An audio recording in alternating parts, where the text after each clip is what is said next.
In the criminal underworld, betrayal isn't just a mistake, it's a death sentence. But what happens when the executioner is your own best friend? This is the chilling true story of loyalty twisted into a weapon, of a young man who thought he could walk away from gang life, only to discover that the streets don't let go. Because when Reece Marshall broke the code, the Brookside Crew didn't just come for him. They handed the gun to someone he called family. Toxteth, Liverpool, a place known for its community resilience. But beneath the surface, it also wrestled with poverty, drugs, and postcode wars.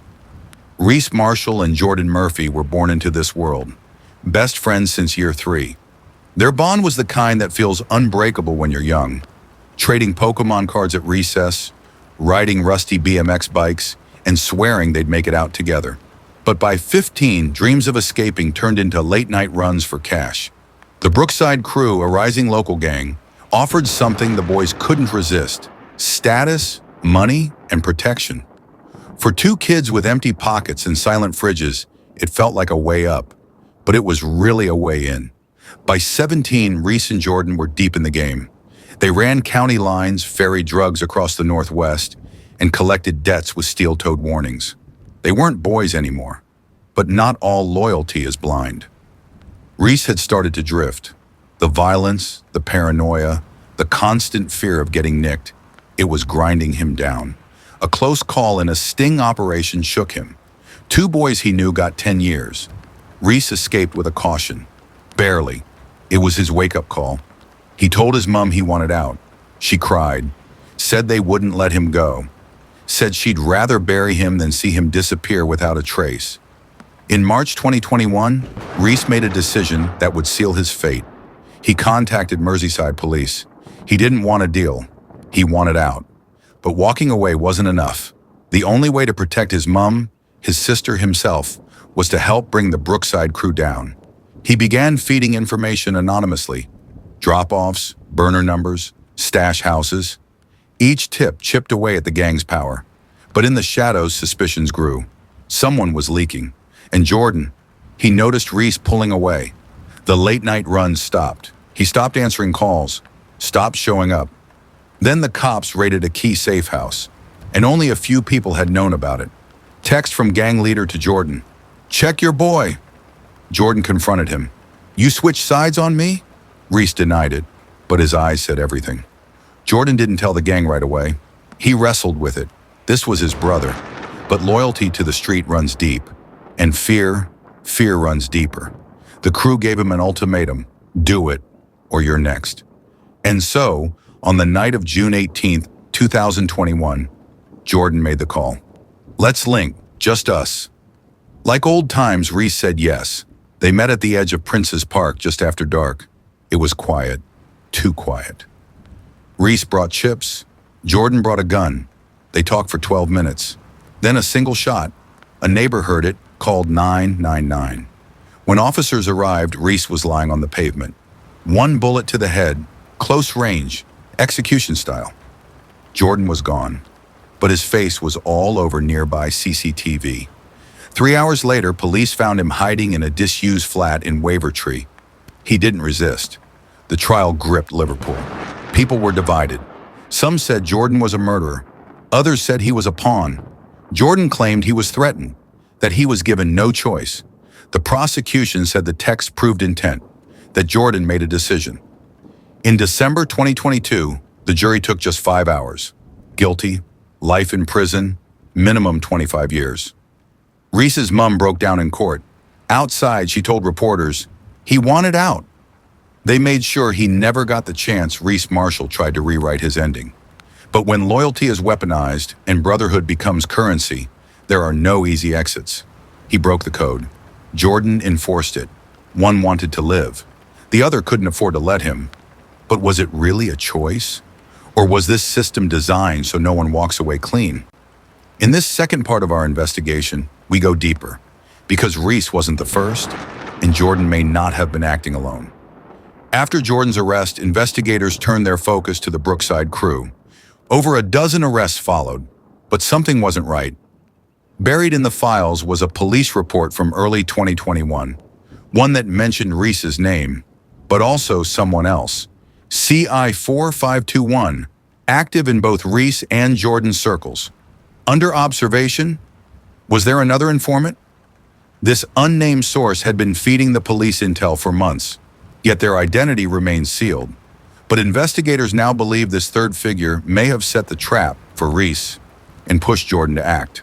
Was Jordan manipulated? Was the murder orchestrated by someone far higher up? One name keeps coming up: Malik "Slick" Darby, the silent operator behind the Brookside Crew. Never seen, never caught. But in 2024, new surveillance audio surfaced linking Slick to orders for cleanup jobs, including one recorded just days before Reece's murder. Get rid of the leak. Use someone close. So the question now isn't just why Jordan did it, but who told him to, and how many more were involved in pulling the trigger. Because in the criminal world, betrayal travels in circles, and the more you look, the more blood you find. They said Jordan pulled the trigger, but who told him to aim?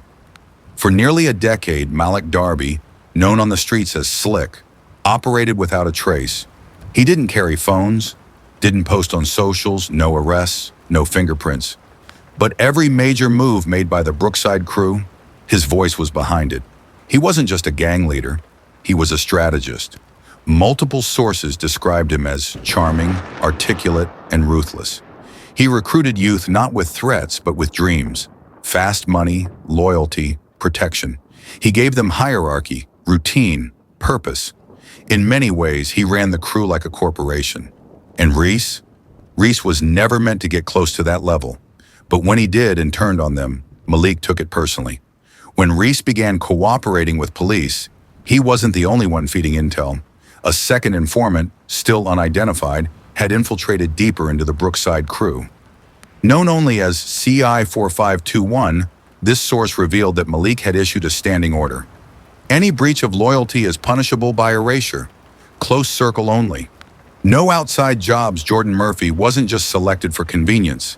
He was selected because his betrayal would send a message. But here's the twist. CI4521 might have helped coordinate the very murder they were supposed to prevent. Some believe this second informant was playing both sides, that they pushed Jordan into the killing to maintain cover. In 2024, a new police task force launched Operation Ember. Its goal? Take down the Brookside Crew for good. Over 40 warrants were executed, 19 arrests made, 6 weapons recovered, millions in drugs seized. But Malik Darby? Gone. He had disappeared months earlier. No bank trails, no confirmed sightings. The only clue came from a burner phone left in a safe house. A single message: London isn't safe. Heading abroad. They're turning on me too. The phone pinged once more, near Dover. Then silence. While the police chased ghosts, one woman refused to let Reece's death be forgotten. His mother, Reece Marshall, became a fierce anti-gang advocate. She launched a program called Break the Line, aimed at kids aged 12 to 17, teaching them about grooming, coercion, and survival. She didn't want revenge. She wanted change. In an interview, she said, "My son didn't die because he was bad. He died because someone else chose fear over freedom. We have to give our boys other choices." Her campaign drew national attention. Donations flooded in. And soon, schools across Merseyside were booking her program. Her fight became Reece's legacy. April 2025. A warehouse linked to the Brookside Crew was raided in Kirkdale. Inside, police found something unexpected. A locked case buried under a false floor. Inside the case, 6 unregistered phones, 3 fake passports, a USB drive. On the USB, audio files. Dozens of them. And in one, a voice investigators had long tried to capture. Malik Darby. If Reece flips, use Jordan. It's poetic, and it sends a message. The clip is now central to an ongoing international manhunt, because with it, Malik Darby became more than a ghost. He became a fugitive. Reece Marshall trusted his best friend. That trust cost him his life. Jordan trusted the gang. That loyalty cost him his future. And Malik Darby, he trusted no one. And maybe that's why he's still out there. This isn't just a story about betrayal. It's a story about power, about silence. and about the invisible hands that pull the trigger long before the gun is ever raised. One mother found purpose in pain. One city still searches for justice. And somewhere, in the shadows, one man is still watching. In the days after Jordan's arrest, police raided multiple addresses linked to the Brookside Crew. But Malik Darby was already gone. A burner phone found in a ransacked flat in Walton gave the first clue. Final ping, Dover, April 12th, 2023. Interpol later confirmed a forged French passport had been used under the alias Adrian Cole. Destination, Calais. The ghost was on the move, and the trail was already going cold. From Merseyside to mainland Europe, Malik Darby was reinventing himself. Sources from Europol flagged encrypted comms across Belgium, Germany, and southern Spain. Darby had ties to traffickers in Rotterdam. His alias showed up in Marseille. And in Barcelona, undercover agents traced heroin shipments to a British contact known as the Advisor. Fingerprints confirmed it. Malik Darby was rebuilding.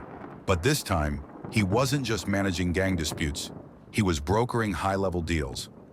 Back in the UK, the National Crime Agency launched Operation Silent Shore, a joint task force with Europol designed to trace Darby's movement, finances, and contacts.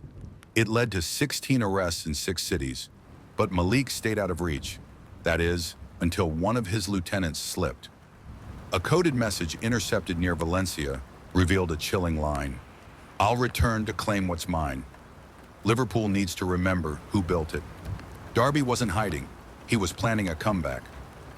October 2024, a tip-off to Crime Stoppers warned of a private jet scheduled to land in the UK.